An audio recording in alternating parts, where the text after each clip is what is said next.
All right. Perfect. Think we're on. Yep, we're on. All right. So thank you so much, you guys, gentlemen, for coming on to the Financial Fitness Virtual Panel with Career Association of Georgia. Now, today I am actually coming or speaking on behalf of CFOs International Network, which is a department of Career Association of Georgia, which is sponsoring this particular panel. Okay. So as we get ready to speak, I do want to go ahead and finalize this because this is actually the final and last panel as it relates to the biannual parade, excuse me, fitness parade and music festival. So we're all about making sure that we get spiritually fit so that way that we can endure getting physically fit so that way that we can encompass and comprehend what we need to get mentally fit, which results in being financially fit. Y'all like that? Did y'all see that flow? Did you see that flow?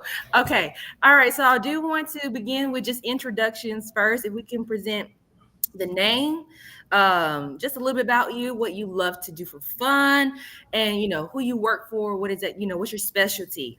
Okay. Who want to go first? I can jump in there, Kia.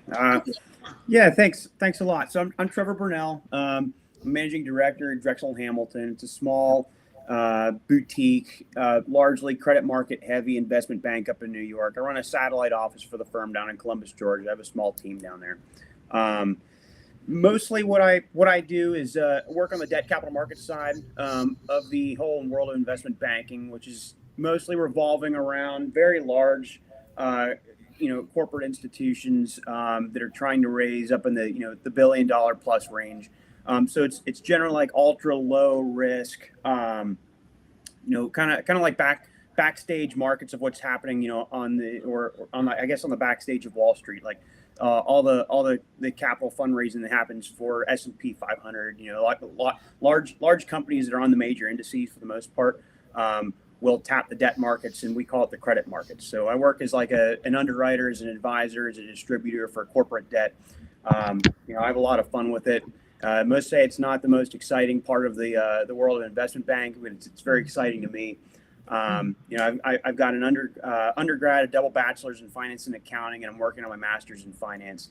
I guess what I like to do is prior to all this, I had like 9 years in the Army. So in my spare time, I like to go and do shooting competitions. I like skydiving. I like being very active. I'm one of the few in the community that likes to do that kind of stuff. But nice. Really appreciate the opportunity to kind of speak with you here today. Yes, and I'm so grateful that you accepted. That's amazing, amazing information.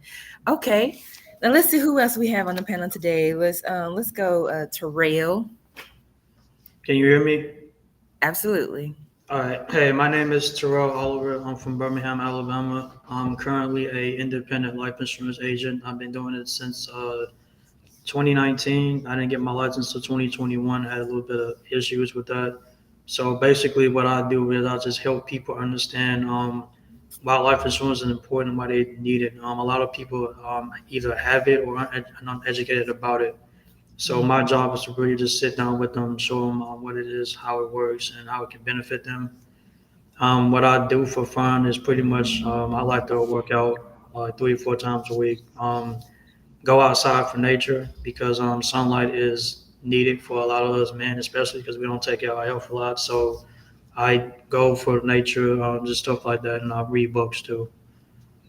Beautiful. I love it. I love it. I love books too. I love reading. I do. One of the books that I'm reading right now is Doing Business in Film and Entertainment Industry. I forgot who it's by, so I can't credit that right now. Okay, so let's go ahead and get started here. So we have some questions. I hope you guys are ready because knowing you two personally, the little bit that I do know about you guys, y'all both work out. Okay, so I'm thinking like, should I, what level of workout should be rendered if you get an answer wrong? If the answer is weak, okay. And there is an exception because there are multiple perspectives of the questions that may be asked too. So again, it'll be judged fairly. Okay.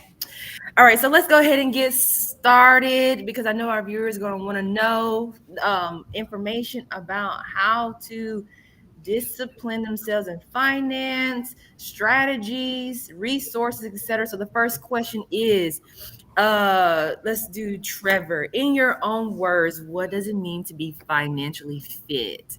Sure. So this is strictly an opinion answer. My opinions being financially fit really, or just simply means being in a place financially where it's not a major stressor in your life. I mean, like finances are just a stress that we inherently all have to deal with. But if you can, if it's within your top three, if like you're fine, if your major stressors are, maybe my relationship, my work life, and finance, my opinion is that you're just not living your best life, right? So we all Mhm. have to get over the hump at some point. I think everybody, regardless of your industry, your occupation, what dreams you have. Everybody across the board has to endure financial hardship for at least some period in their life. But Right. if you can kind of get ahead of it, get in a good rhythm, and make finances something that you can keep on the back burner rather than a front burner. That's kind of like what I use to designate whether I'm like in a financially healthy state or not. Absolutely, and that's great. That's really good. It's better to be proactive than reactive, right? And so eventually we have to break some cycles, right? But it is necessary because we do learn from our, mistakes, trial and error, and at the end of the day, life is a risk, business is a risk, so at least be calculated about it, right? Okay, Terrell, what about you? What does financially fit? When I presented that phrase to you, being financially fit, what was your opinion as it relates to its meaning? My opinion of being financially fit is actually being financially free. So basically, they say an average the millionaire has about seven streams of income. How I look at it, how I break it down is that one, I'm gonna just kind of go a little bit in detail. One is like you paying your bills. Two is you having savings and retirement, savings and emergency funds. Three is like traveling. If you like to travel, you can use that for travel. Four is like just having different streams of income in that particular area where you diversify your income to where everything is not coming out one account. You have this going on, this going on, this going on. I know it's going to take time to build up to that point, which is why you should focus on paying your bills, having something to save, and paying off your debt. And then you can go and transition into the lifestyle and buying materialistic things. So for me, it's just not having to worry about money. You can go to any place, any restaurant, just swipe your card, not have to worry about the price, look at the menu. It's just having different streams of income in that place for what you want to do, particularly for your life. So I kind of thought about that the past week about how I want to make seven streams of income, how I want to do it. So in the process of getting to that point, it's just, I'm not there yet, but that's kind of how I look at it from my perspective. I love it. I love it. In this world, I often hear people equate budgeting to being broke or poor. No, I don't. No, not at all. Budgeting is literally just managing what you do with your resources and allocating what like you said, the defining the lifestyle that you want, and then make a budget for that. If you do want to travel, make a budget for that, or have a separate account for that, but and I'm stressing that because this particular individual was a multi-millionaire. But here's the thing, and this is some of my personality here, but there are some rich fools. Okay, there are some rich fools, and so this particular individual said uh, that budgeting is for poor people. No, not actually. No, it's not. It's actually for wealthy people. There's a difference between rich and wealthy, you know. So again, people may have a controversy to that statement as well, and to each his own. But that is what I'm understanding from the realm of wisdom. Anybody else want to add to that? Okay, nice. All right, so let's go to the second question. All right, so what are the top two? Ooh, this is my favorite. All right. What are the top two expenses of any organization? And if you get this wrong, you need to enroll in my entrepreneurship and small business certification class. Okay. It's just 11 days, but it can be done in 4 days too. All right. And this is for anybody. But who wants to take a shot at it? Matter of fact, let's do Trevor because I mean Terrell because I think Trevor. I think I somehow kind of revealed the answers to you in a conversation one day. I'm not sure. I'm not sure. Let's Terrell, you go first. Um, I would say time and people, basically. Okay, Because, so go ahead. No, you finish? I was going about to kind of explain it. Okay. Finding people, finding people is easy, but finding good quality people is very hard. And when it comes down to business or work, it's just people don't want to work or they want to complain about their work, and instead of trying to help each other out get to the next level, they want to complain. So I feel like expenses is finding good quality people, and finding it takes time to find good quality people. So that's time that could be wasted versus investing into the people that's already working hard in your business versus people that's flacking around. So that's my advice on it. Okay. All right, and that's your two. Yes, time and people. Time and people. All right. Trevor. All right. So my answer is coming from a heavy accounting background, right? But generally speaking, two biggest expenses for an organization are going to be your overhead costs and your cost of goods sold, or COGS, as it's abbreviated, right?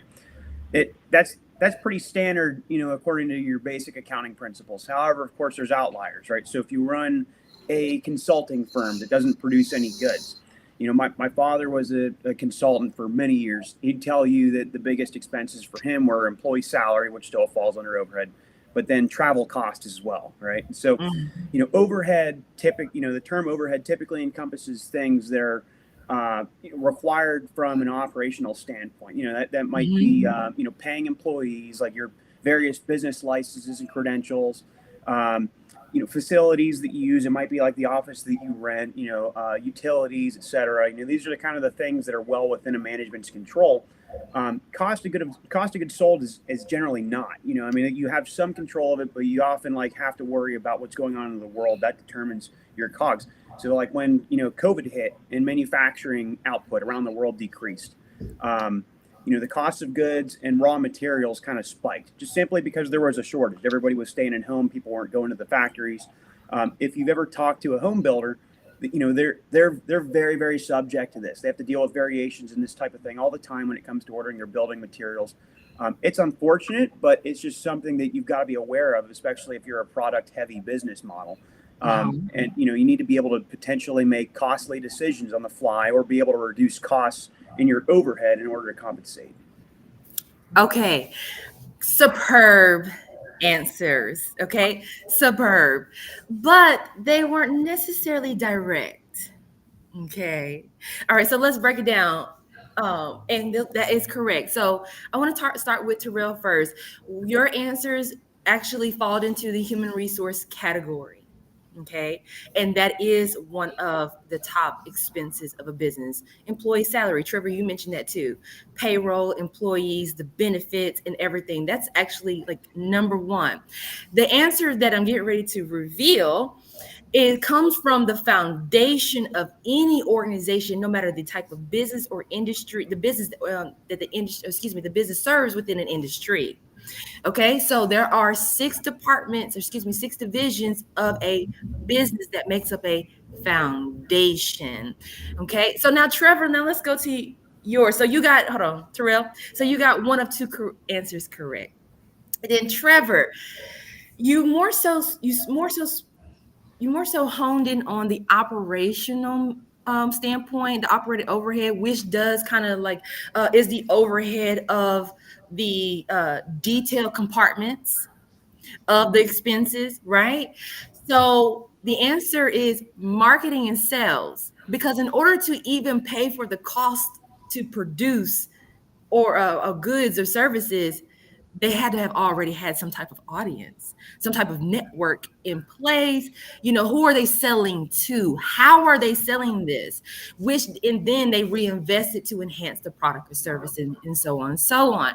So you both got one of two correct. So it is human resources, marketing, and sales.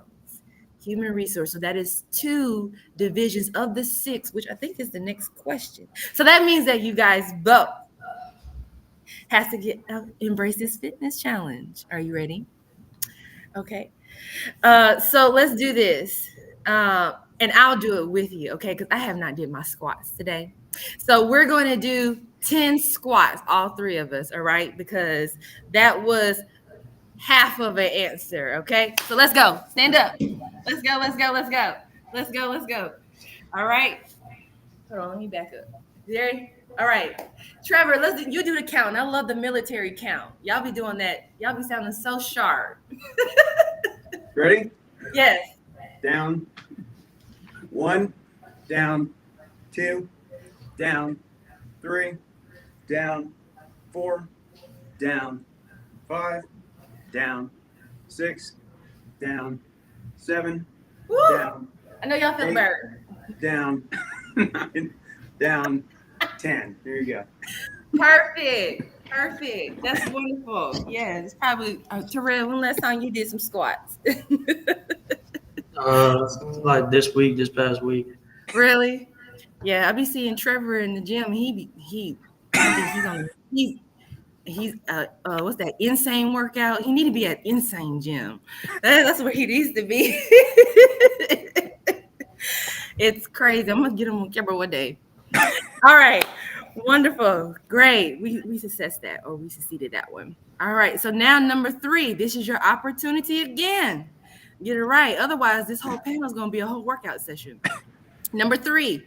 What are the 6 foundational functions of any business? I already gave you 2. Ooh, who want to go? I can go. You said marketing, sales, strategy, equipment, operations, human resource. Well, you already said that. Finance.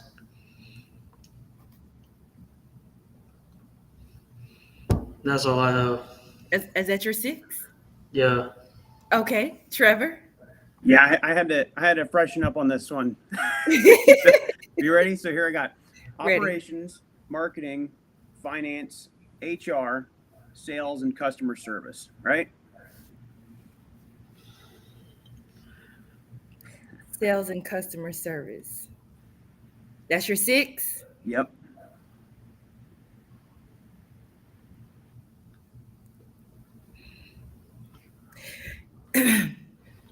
So you already had mentioned marketing and sales, which encompasses customers. So you made two of your answers are the same.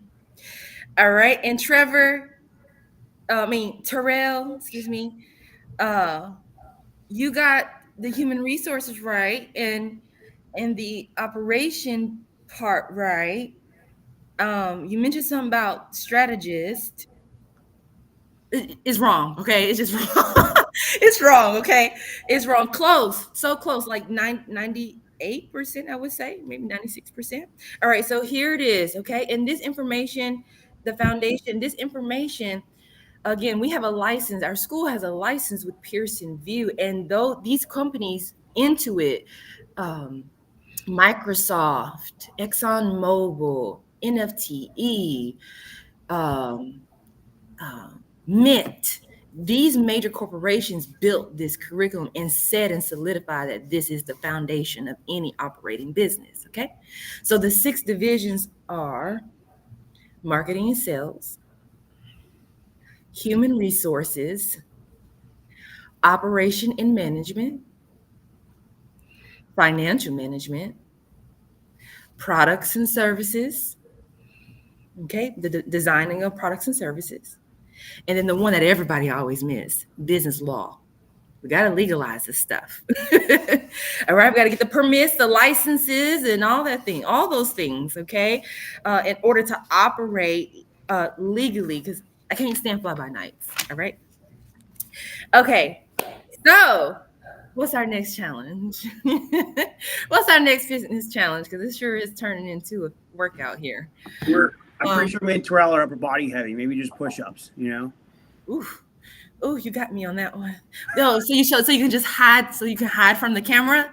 Under the desk. Yeah.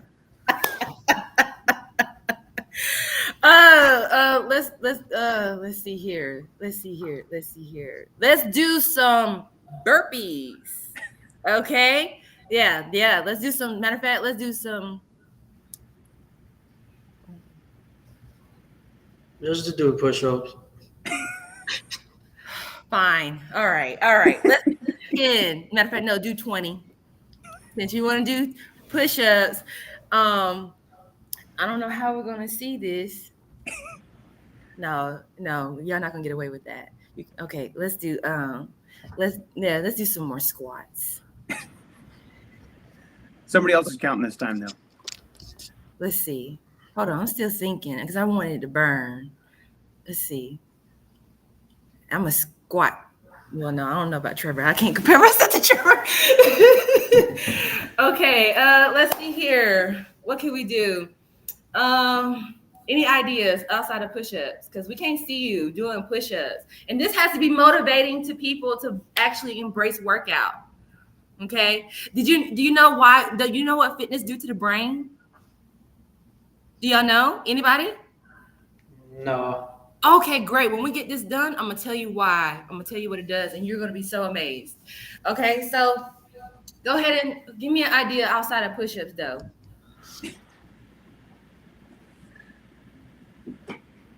Okay, you take too long. Let's do let's see here. Okay, yeah, let's do burpees. Too hard for you? No, burpees are good. Yeah. All right, let's go. Let's do 5 of them, okay? Yeah.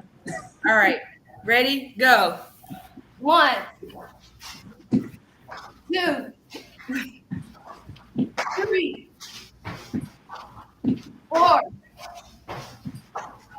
5. Woo! Yes, I feel that one. Oh, yes. And I was looking good doing it. Amen to that. All right. So let me tell you exactly what fitness does to our brain right quick. It's just an insert. What time is it? Oh, wow. I went by fast. Okay. Well, this is essential. 1 second. I cannot believe you do not know what it does to the brain.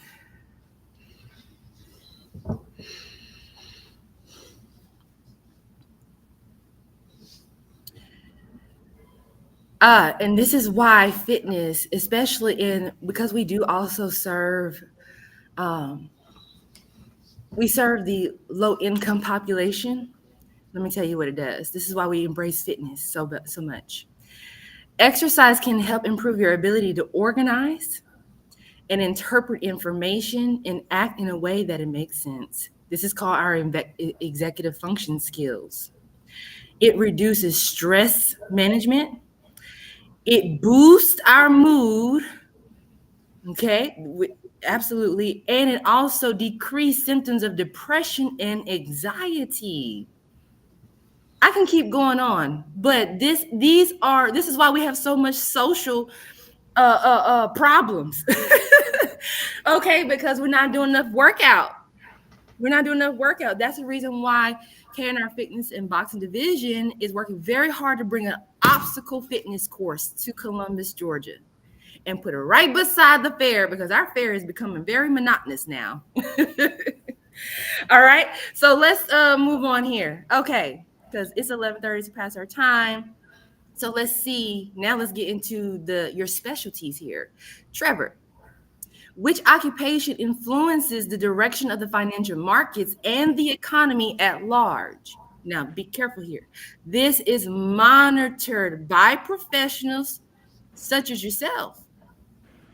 Sure. And there's there's really a two-part answer to that, right? So, I mean, the occupation that makes decisions about the direction that the economy tries to take, and specific, well, it's really, it comes down to the bankers, specifically central bankers. So that's like the folks that work at institutions like the Federal Reserve for here in the U.S., and then there's of course every other central bank around the world.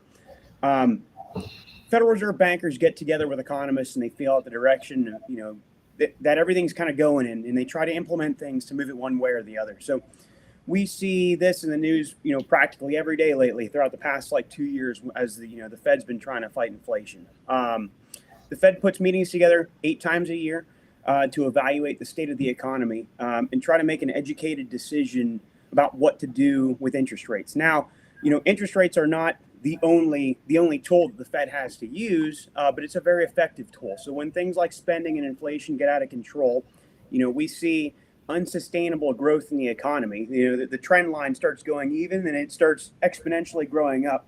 The Fed has to, do things like raise borrowing rates in order to try to cool down the economy, right? Back to like a long-term sustainable trend line. When I mentioned like interest rates aren't the only things that the Fed does in its monetary policy, there's also things like raising capital requirements for banks. When they do so with that, banks will try to hold more money so they keep it from being circulated, right? And then, banks will also do things like buying securities in the open markets, in order to put more money into the consumer markets. There's probably a dozen different methods that central bankers at the Fed use to influence the economy. So it kind of depends on the state of it all and what ones they want to pull out of the tool belt in order to use. The other part of the answer here, so is really there's no, I wouldn't say there's a single occupation. The direction of the economy is driven by the consumer. So consumer spending, folks buying homes, cars, especially just spending that's on the discretionary level. That's things like entertainment and eating out. That's what drives the decisions of central bankers, that and unemployment rates as well. As an investment banker, my time's kind of split evenly here. So like half the time I'm watching to see what the Fed does and watching other speculation based on what other economists and analysts across the street are saying. The other half the time I'm watching our economic, consumer spending indicators, things like CPI, PCE that came out the other day, weekly jobs reports, inflation data, small business statistics, new housing builds, and more. Generally, though, the decision makers are the bankers that work up at the Fed.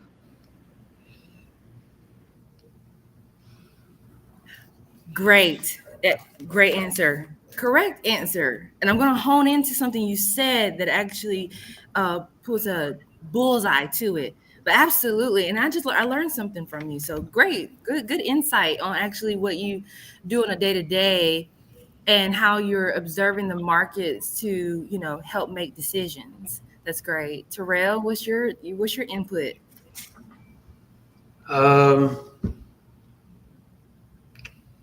Kind of a tough question to top that.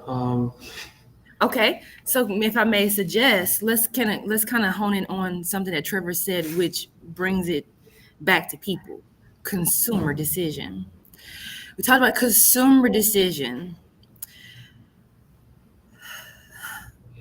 but the occupation, the answer is education. That's the industry, education.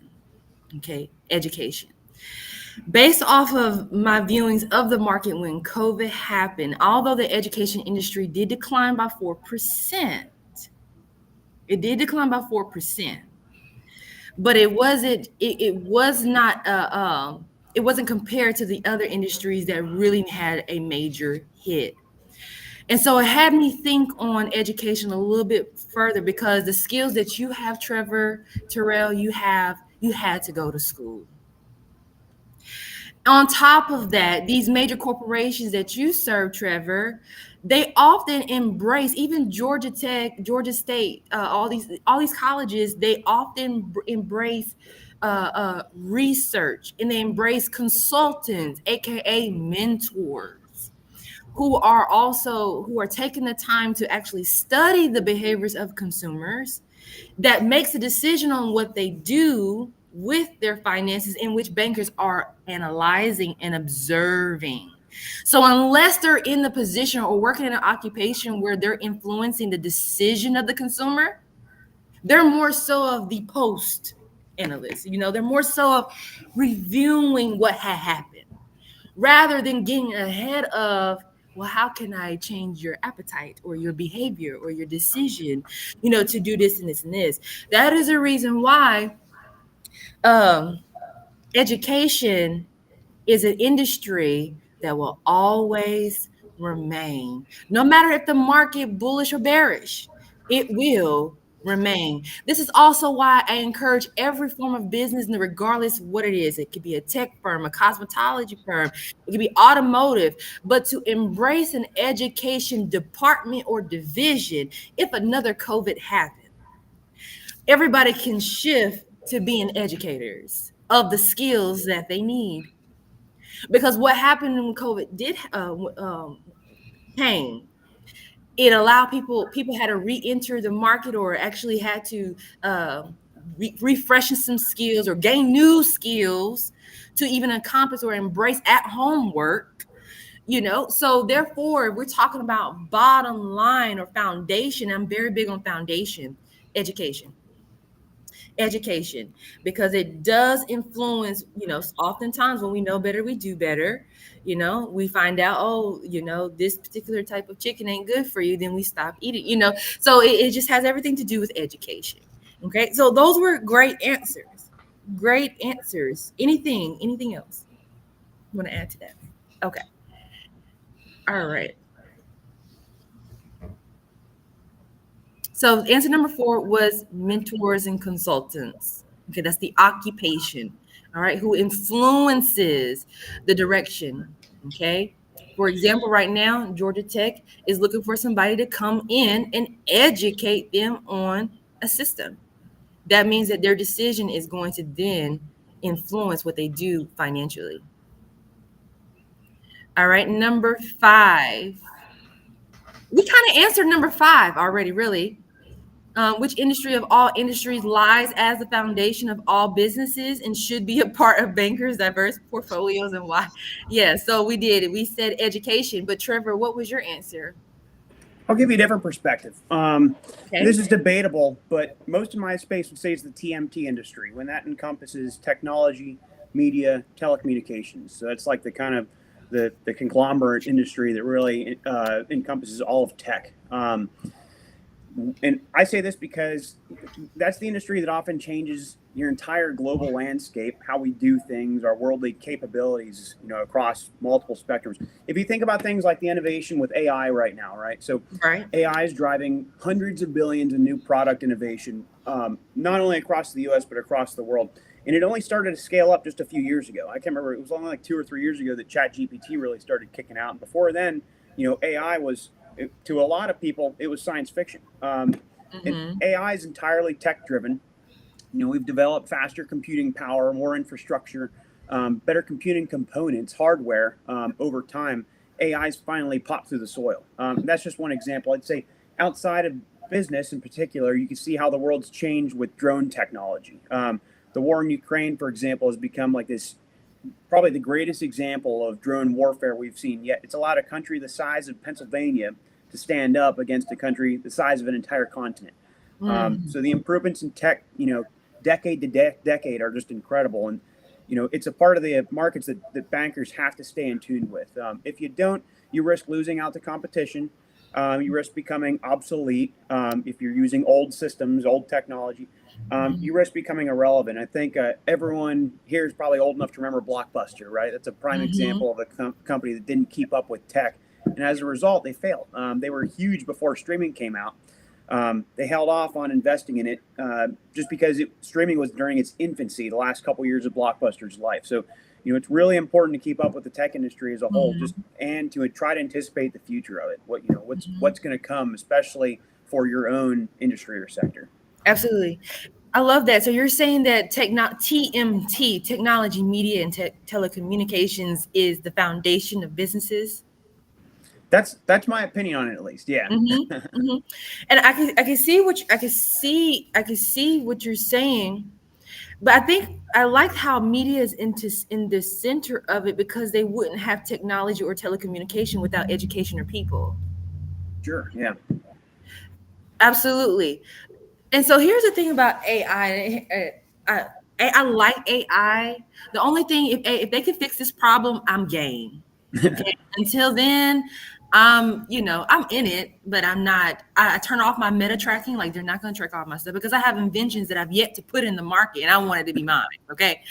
But number two, I'm gonna tell you why I don't like AI to an extent. They do not respect intellectual properties. What's the purpose of getting patents? I have a patent. What's the purpose of getting patents and trademarks if I'm typing something related to my patent and it is being surfaced or being introduced and recommended for somebody else to say, write a paragraph or essay about something, and next they don't calculated something from me. Do you get what I'm saying? And I don't know the articulation of the jargon are related to, but backlinks, and I was like, this ain't right. This is not fair. So until they respect patents and trademarks, I'm a little on the edge here. But here's how I've actually managed that risk, because that is a risk. Here's how I manage a risk. If by chance I'm not able to get behind the scenes of turning off AI from monitoring what I do on my systems, if I see or sense or see that someone else is operating in it, then I'm viewing it as an opportunity to expand. And we're going to have a discussion about licensing after I prove seniority, so I can receive a percentage of what they're doing. That's my way of managing that risk, because I don't. Again, I'm not trying to cause war with anybody, but I'm like, okay, you know what? Your opportunity, because you probably didn't know I exist. Right? You probably didn't know the patent, it did exist, but AI is doing what AI wants to do. So this is my only way to be able to mitigate that, is to partner with them that may be operating something that I have seniority over. Okay. All right. Anything else? Terrell, anything? Nah, he pretty much just answered Okay. everything. We have I two. was gonna say education, pretty much just having people be more Sure you educated were. about. It was at the top of my head. It's just you already said everything, so it's kind of hard to top it though.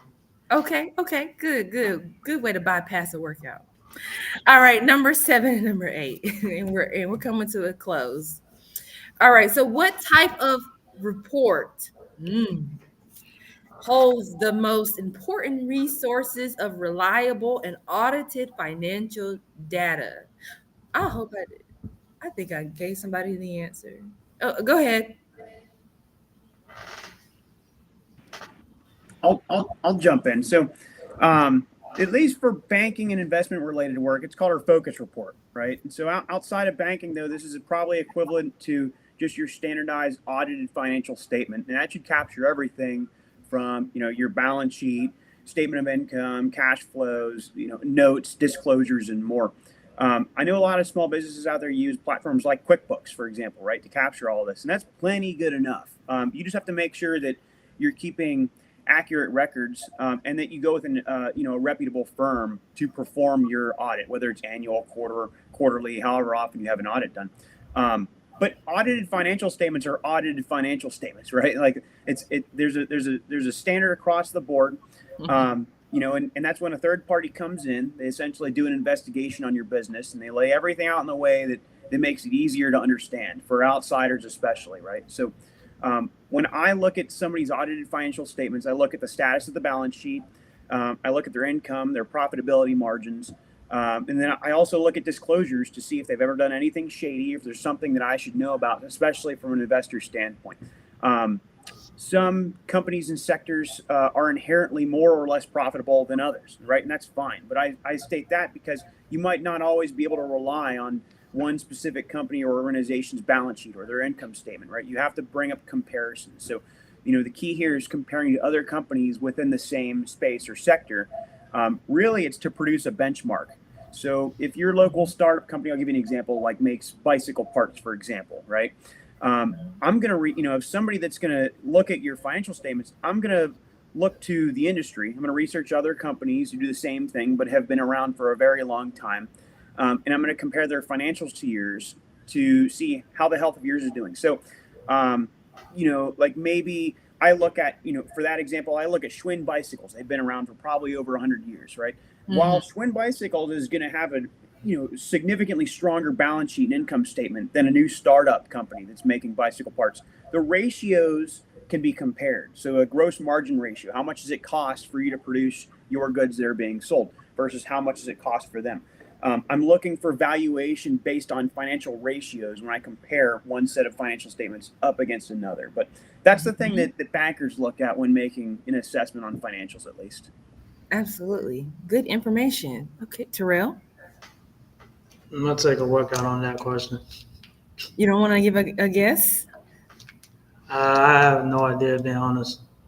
Uh-oh. What should we do? What should we do? So, okay, so let's address the answer. So, what the question again was, what type of report holds the most important resources of reliable and audited financial data? Okay. Intricate details are important. So Trevor's answer is correct. But from an operational standpoint for a business, the type of report that holds those audited financial data are annual reports. Okay. Annual reports holds the financial data as well as the information, the resources about a project or, excuse me, about the operations or perhaps their quarterly goals, et cetera, et cetera. So, yes, annual reports, matter of fact, are what 501c3 must report to the IRS. Matter of fact, because our organization ourselves intends to file at SEC, we had to provide annual reports, so so that's the answer, annual reports. Okay, that's the answer. But definitely most importantly, audit, managing. Here's something I want to educate real quickly for startups, particularly. So me and another individual, side by side, same, equivalent to the same journey, business owners. There's only one thing that this person didn't do that I did, was I made sure my records were clean. Meaning that as a startup company, even if you are not generating a lot of revenue, or say you only have enough to pay yourself, having the financial structure of filing your taxes, even if it's, and I know some state laws don't require you to file it, but let me tell you something. When I was applying for my house, they asked me for my tax return. Okay, and my school was only open 5 years. Not just 5 years, but they asked for it, and this person couldn't do it because they didn't have nothing. They didn't file tax returns. They didn't do anything that actually showed records of that it actually exists outside of the Secretary of State filing. Honey, people, it's not enough to just go to the Secretary of State and just register your business. That is not you. That's not a fully operative business. There are operating manuals that got to be in place. There's a whole bunch of stuff. So again, register for the entrepreneurship and small business certification. Okay. All right. That's to the audience. All right. Last question. We're coming to a close. This is good. And Terrell, you're not running away from the workout. All right. Number 8.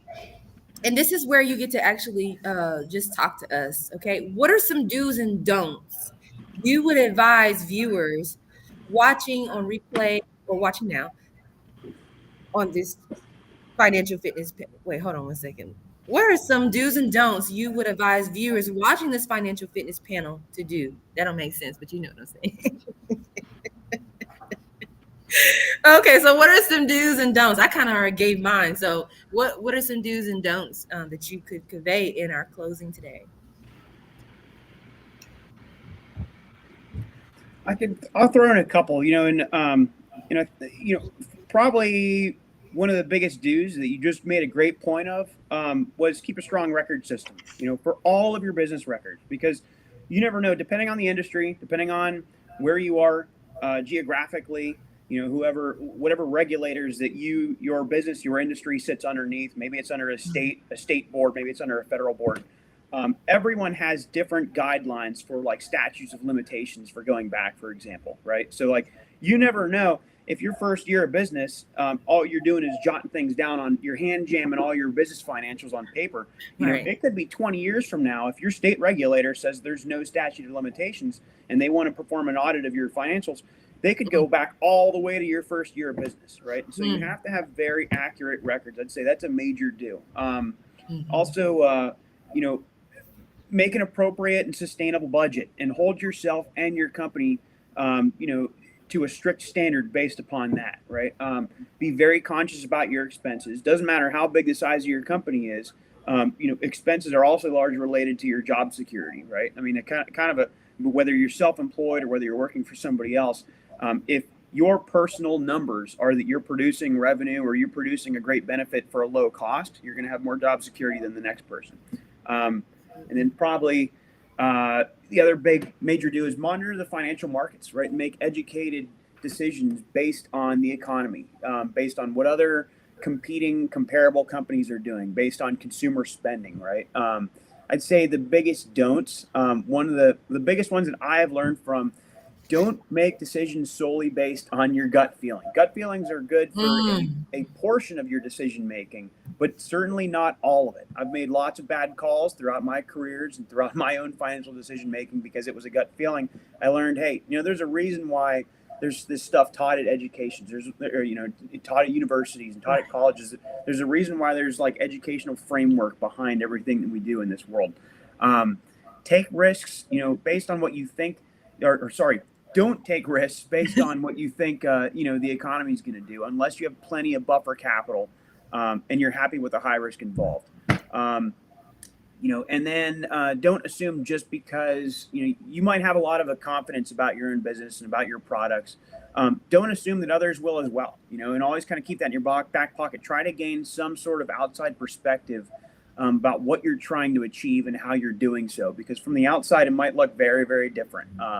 So I personally always like to, no matter what decision it is, if I'm trying to implement a new training plan for employees, if I'm trying to implement, a new cost system, I always put everything down on paper. I sleep on it, sometimes days, weeks, maybe even months, and try to gain other people's perspectives. I might bounce it off people outside my industry, bounce it off competitors that I'm friendly with, and try to get other perspectives on what you're doing.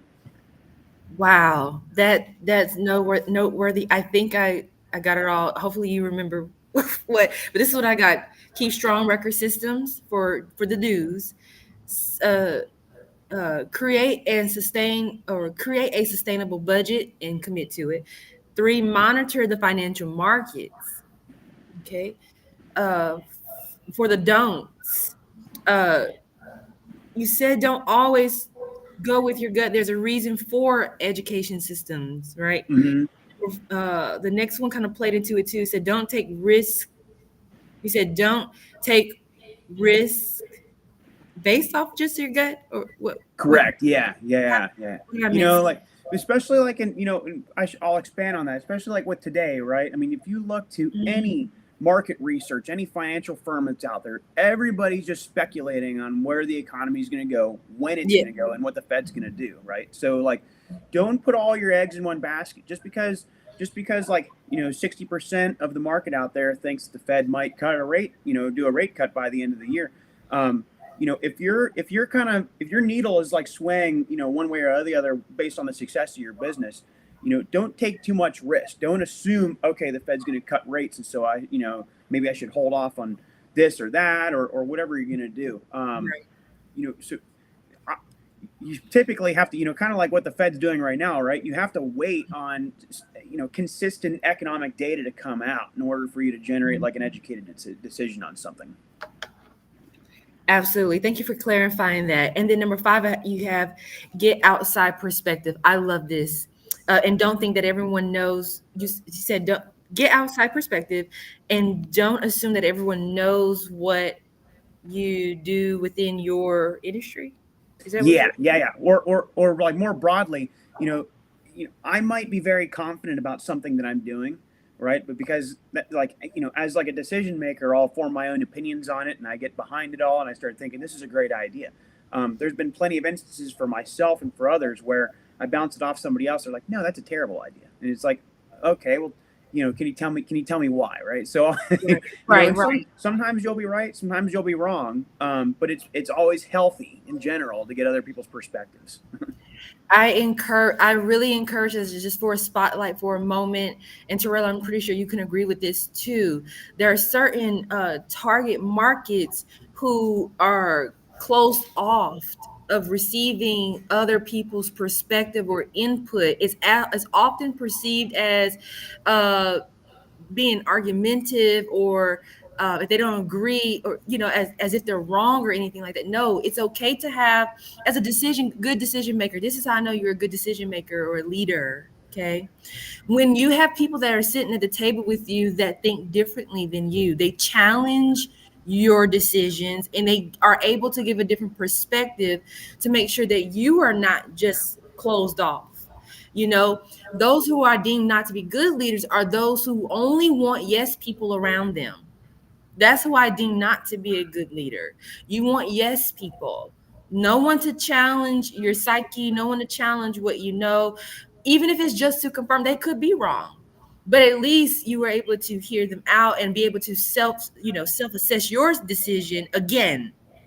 And that's the reason why I'm heavy in the population that I serve, is because there is a need for a change of a mindset.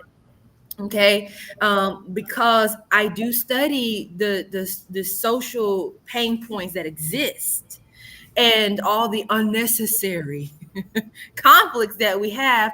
If we had, the Bible even says this: people perish because of lack of knowledge. That's wisdom. People perish because of lack of knowledge. That doesn't mean go out here and go to school and get all these degrees. It's not required. What it means is you can learn from other people that may have already acquired it. Okay, so there's nothing wrong with seeking counsel. There's nothing wrong with having a mentor. There's nothing wrong with locking arms and partnering with those who know more than you. It is not diminishing who you are as a person. It's not that you're insufficient. It doesn't mean that you do not qualify. It means that you're moving smart. Okay. All right, Terrell, your turn. Um, One, I would say do educate yourself with getting more skill sets. Don't just be closed minded to just having one thing. Just have an open mind to learning different things, different avenues, because there are lots of different things you can learn, but just being locked tied down to one thing is going to kind of limit yourself to your abilities, what you can bring to value to the people. So one is educate yourself. Um, the don'ts I would say is don't be closed minded. Like don't be the smartest person in the room. Like if you're just like you mentioned before, if you sit at a table and you're the smartest person in the room, that's a problem. Me, I want to be the dumbest person in the room in a good way, not in a bad way. But basically, I want to learn everything what everybody has to offer. I want to hear everybody's opinions on how I can like improve myself and bring more value to other people. So don't be the smartest person in the room. Don't hop on every single trend that you see on the internet. Like Bitcoin is up 200%. Let's put my money into it. Don't jump on it. Just like Trevor said, do your research before you start dabbing everything. So don't just be a trend hopper. Just do your research before you start putting stuff into place. That's my opinion. Y'all hear that alarm? The Columbus alarm. Y'all hear that? Can y'all still hear me? Yeah, I can. Okay, great. I love what you said, Terrell. And in our closing, I like to term that as be humble, be transparent. You do not have to be pretentious. I call it a spirit of pretentious, where you're acting as if you got it together and you know everything and you don't. People can trust you when you are humble with it. If you sharpen something, you sharpen something. But if you're not, you're not. It's okay, you know. But you have the willpower. Okay, we talked about that in our financial fitness panel. Have the willpower to learn what you need to learn and do what you need to do to get where you want to go.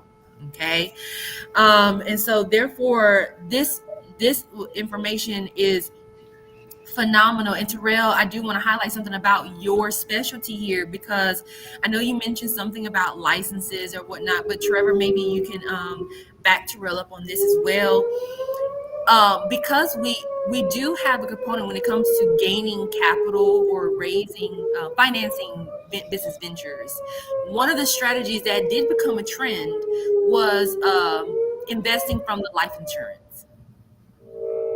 Investing from life insurance. Typically, this is the universal life insurance index that a lot of people are pulling that money from and investing in their business venture rather than getting a loan or rather than getting some type of credit line. This is an alternative for those who may not qualify for a loan or a credit line.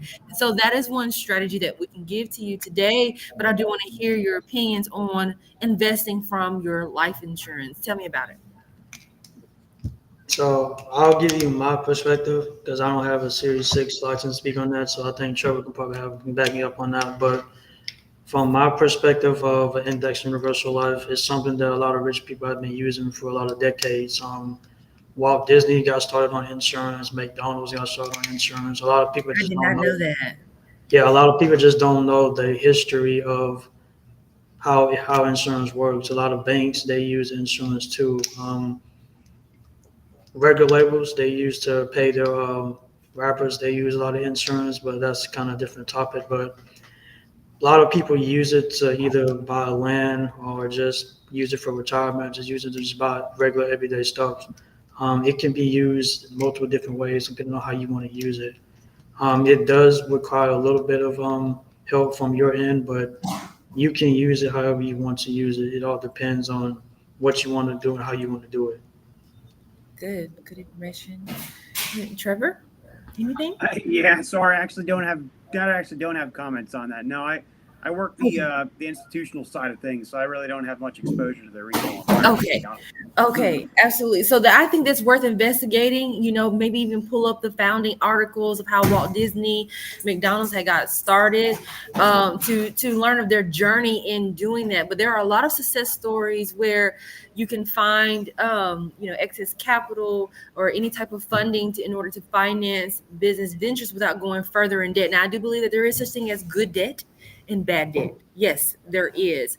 However, there is a reason why there is a 3 to 5 year startup failing statistic as reported by Small Business Association, which is why we needed to find out other ways to find money to invest in business ventures.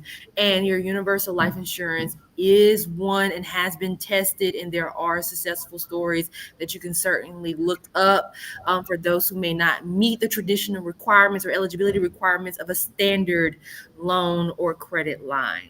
Okay, so any final statements? Okay. Well, I want to thank Trevor, Terrell, for entertaining my shenanigans today as it relates to the fitness, okay, of the financial fitness. Again, our biannual fitness parade is coming up on July 27th from 10 a.m. to 7 p.m. And we have activities that are compartmentalized by 4 pillars: spiritual fitness, which is being brought forth by Timothy Gabriel, the parking lot Christian praise, where he has artists they're being featured that day. A lot of food trucks, water slides, and things of that nature. Then we had the physical fitness, which is the 10-mile challenge. So far, even going to Insane Fitness, they're not accepting my challenge. I think we have a lot of, maybe I should be careful. I conditioned myself for 10 miles, but let me tell you how it was inspired. I was on Riverwalk and I saw this young, little petite white little girl with her military vest on. And I said, "Hey," I said, "how far can you run?" And she was like, 8 miles. And I was like, "What?" Like, she was like, "Yeah, at a steady pace, I could run 8 miles." I said, "And how easy for that is that for you?" And she was like, "Easy." I was like, "Okay, here it is." I'm thinking I'm the stuff because I can do 3 miles straight. So I'm like, okay, I got to get my endurance up. So that was the time where I actually changed my whole circle. I was like, I had outgrew it. I outgrew my circle. And so then I got around ex-Marine military people that now they got me out there at 5:30 a.m. in the morning, and we out here doing insane workouts. So, and then every now and then I'll come here at the Rock and do some extra stuff. But either way, this 10-mile challenge, we're coming up from the Riverwalk, going up by Chick-fil-A and around and coming back down. But there is some fun activities. So for those who don't want to, sweat your hair out, don't want to run, then we have the skateboarders, the rollerbladers. They're going to be coming. They're coming to hitch, whatever that is. They're coming to hitch off the cars. All right. And so if you're a walker, come on out and walk. Okay. But there are two other parade entries. So if you can't do 10 miles, but can do 3 miles or 1 mile, then you're good to go. Okay. But then we also have mental fitness and financial fitness. This has everything to do with sponsoring businesses that are enhancing skills, trades, or anything that enhances mankind at large. All right. So we do have real estate vendors out there. We do have accountants coming out there as well. So I want you guys to really engage the biannual fitness parade and music festival. Okay. The link is in the post. Okay. For you to RSVP, it is free to participate. But if you want to sponsor your business, of course, we have some wonderful perks such as 12 months of Google Ads for you. Like that's really good. Okay. So thank you so much, gentlemen, for being on the line with me today. I don't want to hold you up anymore, but please share. And hopefully I see you two at the biannual fitness parade and music festival. Okay. Awesome. Thanks, Kim. It was a pleasure. Thank you. Absolutely. Enjoy the rest of your day. Bye-bye. You too.